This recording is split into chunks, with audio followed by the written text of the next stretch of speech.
तो इस प्रेम की स्थिति को देखकर भगवान ने कहा था, ये 10:31-19 है श्लोक भागवत का। तो भगवान ने कहा था, मैं इन गोपियों के ऋण से देवताओं की उम्र में भी पूर्ण नहीं हो सकता। देवताओं की बड़ी बड़ी उम्र होती है।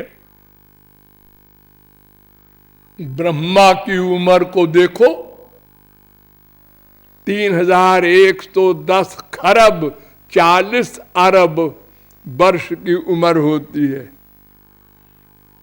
और ये जो साधारण देवता है, इनकी भी उम्र 6 महीने की रात, 6 महीने का दिन, यानी हमारा 1 साल, उनका 1 दिन। तो इतनी बड़ी उम्र भी मिल जाए तो भी मैं गोपियों के ऋण से पूर्ण नहीं हो सकता। अरे मेरे पास जो कुछ है, गोलोक वगैरह, ये तो मैं पूतना को दिया मैंने। जो हमको जहर लगा के पिलाया उसने।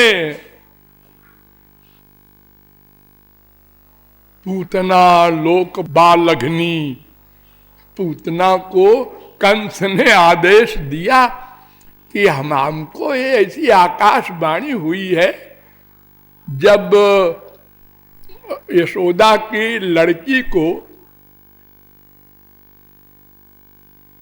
मारा पटक करके, तो मरी तो ही नहीं, वो आकाश में चली गई, गायब हो गई। और ये कहते हुए गायब हुई, अरे गधे हमको क्या मारेगा तू, तेरा मारने वाला तो इसी ब्रज में है, आ गया। तो उसने कहा आ गया। सबको बुलाया मंत्रिमंडल को, और उन्होंने कहा ऐसा करो भाई कि सारे बच्चों को मार दो जो 1 महीने के अंदर पैदा हुए हैं, उसी में वो भी होगा जो हमको मारने के लिए आ गया है। तो कौन इसके लिए जाए? उनका पूतना बढ़िया रहेगी, क्योंकि पूतना स्त्री है और वो तमाम रूप धारण कर सकती है। वो स्त्री बन के जाएगी, कहीं भी घुस जाएगी, उसे तो कोई रोक नहीं सकता। सुंदरी स्त्री बन के जाएगी और हर बच्चे को गोद में ले सकती है और लेके उड़ जाए और मार दे।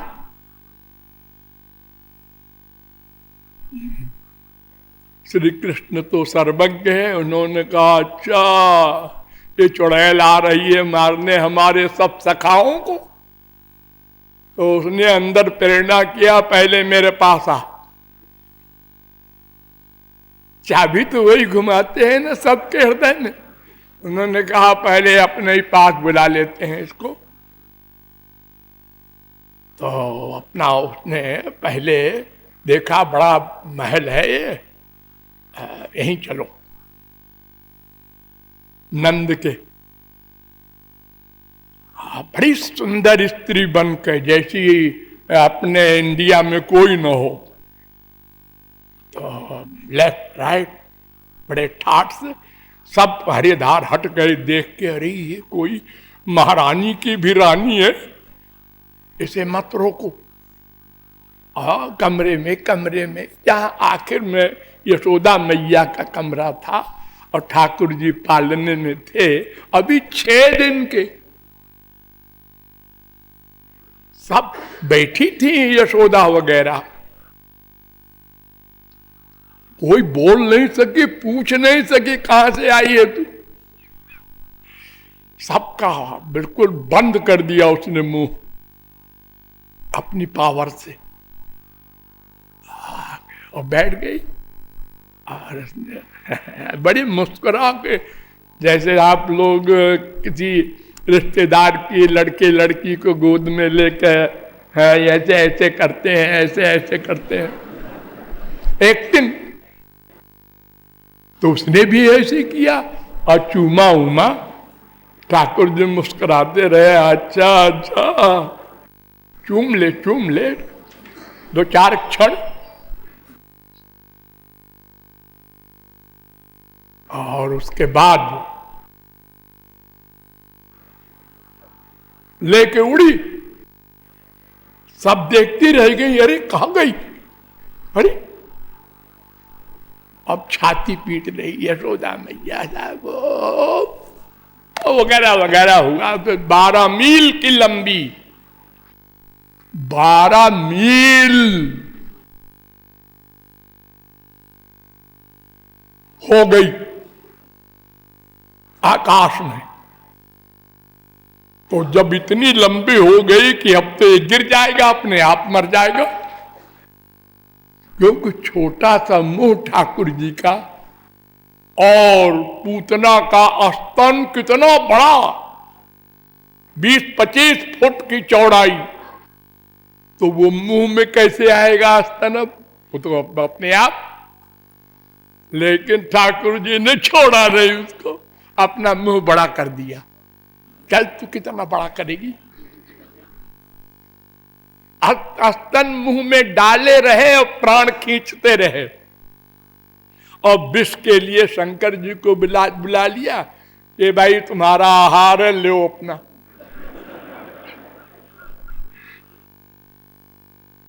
और वो हाय हाय छोड़ दे चिल्ला रही थी, सामुंच मुंचेती, अरे छोड़ दे मर जाऊंगी। ठाकुर जी ने कहा, देख अब तू पिछले जन्म में राजा बलि की लड़की थी रत्नमाला, जब मैं बामन बनकर गया था तो तूने मन में सोचा था, अरे अगर ये मेरा बेटा होता इतना सुंदर और दूध पीता मेरा तो कितना सुख मिलता। तो मैंने वरदान दिया था इशारे में, ठीक है आ जाना कृष्णावतार में, इसलिए मैं छोड़ूंगा नहीं तुझको, अपने लोक ले जाऊंगा।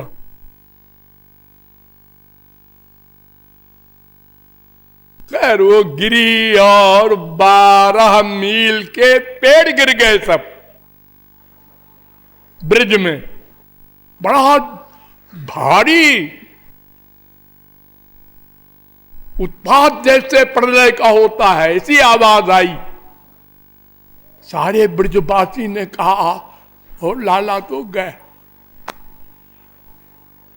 अब भलाई इतनी लंबी चौड़ी गिरी है इतने ऊपर से, तो कोई 6 दिन का बच्चा जिंदा रहेगा। सब बहुत दौड़े भागे और सीढ़ी लगा करके उसके स्तन से ठाकुर जी को उठाया, अरे तो जिंदा है। अब उसको जलावे कैसे पूतना को, ये 12 मील लंबी लाश को कौन उठावे कौन जलावे। तो सब ब्रजवासियों ने कहा, देखो भाई सब लोग कुल्हाड़ी लाओ, इसको काटो 100 टुकड़े, फिर एक टुकड़े को जलाओ, और क्या करोगे।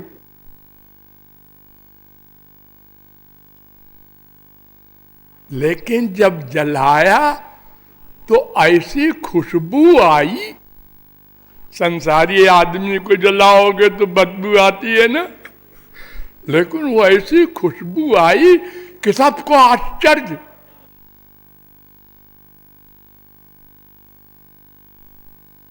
तो उस पूतना को गोलोक दे दिया, तो गोपियों को क्या देंगे भला, है क्या और उसके आगे उनके पास। ब्रह्मा को आश्चर्य हुआ था, सद्वेषा दिव पूतना पिसकुला त्वामेव देवा पिता यद्धामार्थ सुहृत प्रियात्म तनय प्राणाशयास त्वत्कृते। ठाकुर जी एक बात पूछूं? हाँ पूछो। ये जो जहर मिला करके लगा करके स्तन में आई थी पूतना, और मनसा से कि मार डालूंगी। ऐसा जहर था वो कि होठ में छू जाए और मर जाए बच्चा, इतना भयंकर था। और उसको आपने अपना लोक दे दिया। हाँ दे दिया। तो फिर जिन गोपियों ने लोक वेद समाज सब का परित्याग करके पति बच्चे सब भाड़ में जाएं और आपके लिए समर्पित हुई, उनको क्या दोगे? ठाकुर जी ने सिर नीचे कर लिया, ऋणी रहेंगे, ऋणी रहेंगे।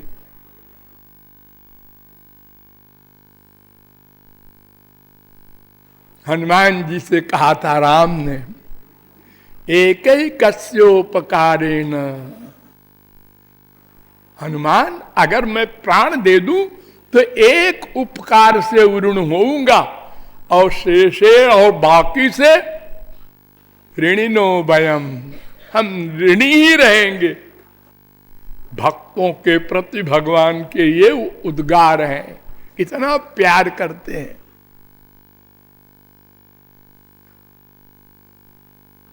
तो मैंने आपको बताया था एक दिन कि 9 योगीश्वरों ने एक दिन आकाश से घूमते हुए और राजा निमि निष्काम यज्ञ करा रहे थे, वहां पहुंच गए। उन्होंने बहुत धन्यवाद दिया, पूजा आरती की। तो उसमें से कवि नाम के जो पहले योगीश्वर थे, उनसे प्रश्न किया था।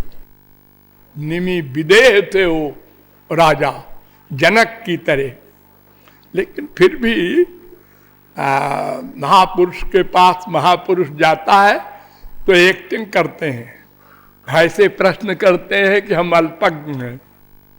वो इसलिए करते हैं कि ये सब बाद में लोग पढ़ेंगे और उनका लाभ होगा।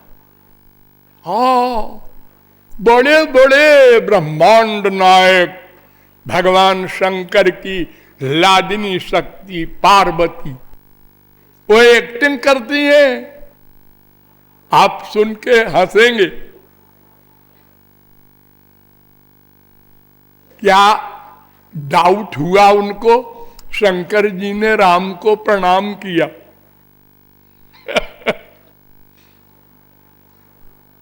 और ब्रह्म कह करके, ये क्यों किया? शंकर जगत बंदे जगदीशा, वो तो जगदीश है हमारे पति।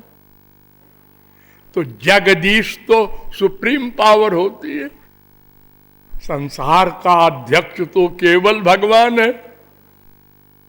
उसको कृष्ण कहो, राम कहो, कुछ कहो, शंकर कहो।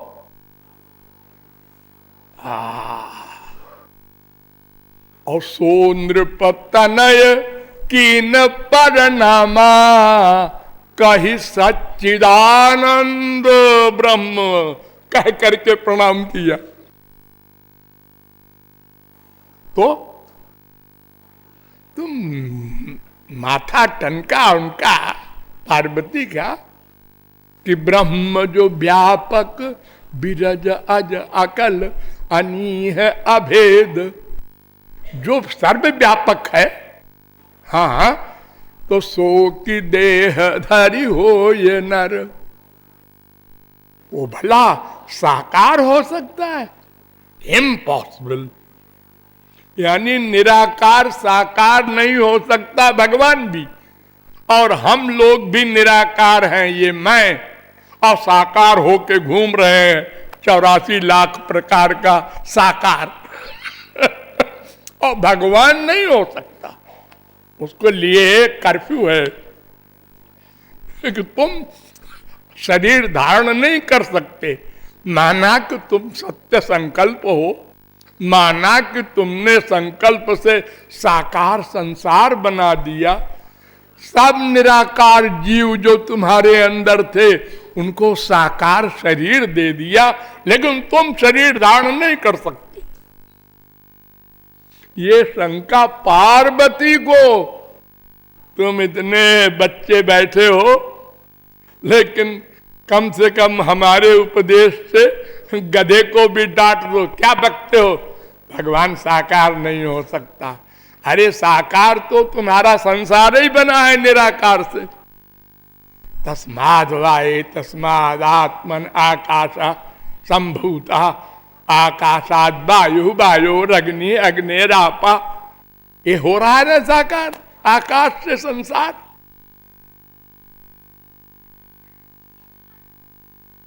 ये एक्टिंग है। और फिर उसके बाद आप लोग सब पढ़े ये रामायण, तो अंत में शंकर जी ने कहा, राम कृपा ते पार्वती सपने हूं तव मन माही, शोक मोह संदेह भ्रम मम विचार कछु नाहि। अरे भगवत प्राप्ति के बाद किसी को ऐसा अज्ञान आएगा, ये तो गधा भी नहीं बात को मानेगा। अरे साधारण विद्वान भी जानता है भगवान के दो रूप है, निराकार साकार। केवल निराकार की डिंडिम घोष करने वाले भगवान शंकराचार्य ने भी मान लिया था, द्विविधम ही ब्रह्म अवगम्य थे। तो पार्वती को भला शंका होगी, तदपि अशंका की नौ जोई, कहत सुनत सब कर ही तो होई।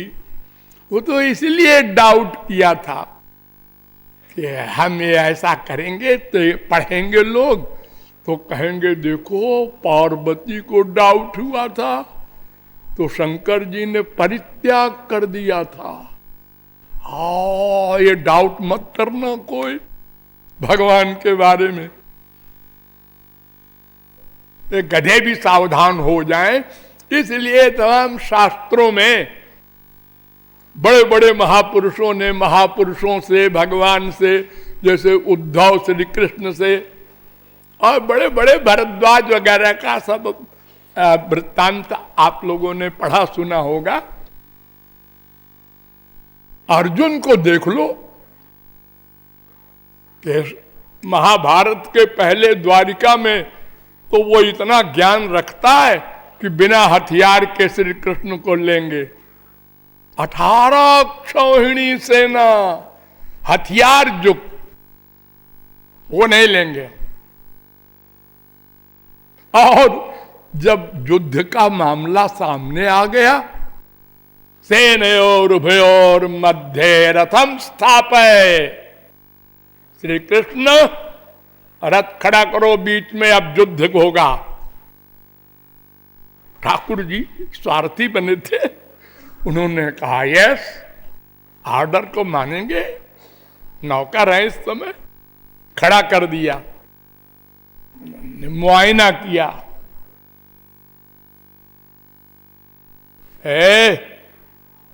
कृष्ण भगवान तो मानता नहीं था वो,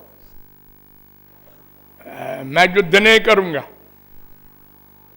न योत्स्य इति गोविंदो मुक्त्वा तूष्णी बभूव, मैं युद्ध नहीं करूंगा, हथियार रख दिया।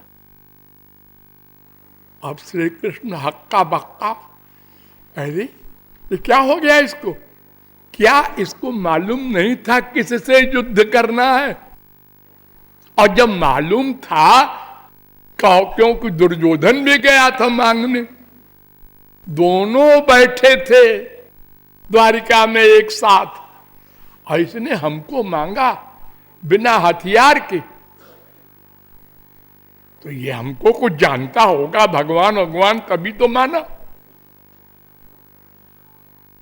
ये क्या कह रहा है, युद्ध नहीं करेंगे क्योंकि इसमें चाचा मामा ताऊ वगैरह है, इनको मारेंगे, पाप होगा, नरक होगा। ये ठाकुर जी को ही लेक्चर दे गया अपने गुरु को,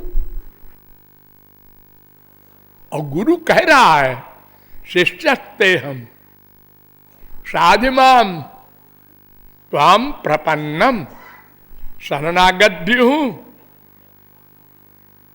शिष्य, और गुरु को उपदेश भी दे रहा हूं, ऐसा है कि ये पाप होगा और ये होगा, स्त्रियां विधवा होंगी और ये होगा। तो ये सब महापुरुषों के इतिहास जो इस प्रकार के हैं, तो उसमें बुद्धिमान व्यक्ति ये खोपड़ी में नहीं लाता। अर्जुन अज्ञानी था, पार्वती अज्ञानी थी, गरुड़ अज्ञानी थे, ये अज्ञानी प्रज्ञानी नहीं थे। ये तो नाटक किया उन्होंने हम लोगों के कल्याण के लिए। तो महापुरुषों को समझने में बड़ी कठिनता इसीलिए है, उनका दो विरोधी व्यवहार, हम तो व्यवहार से देखते हैं, निर्णय करते हैं, भीतर तो हम घुस नहीं सकते किसी के। अगर भीतर घुसने की शक्ति हो कि अरे कुछ बोला करे, अंदर घुस के देखते हैं, ऐसी शक्ति तो है नहीं।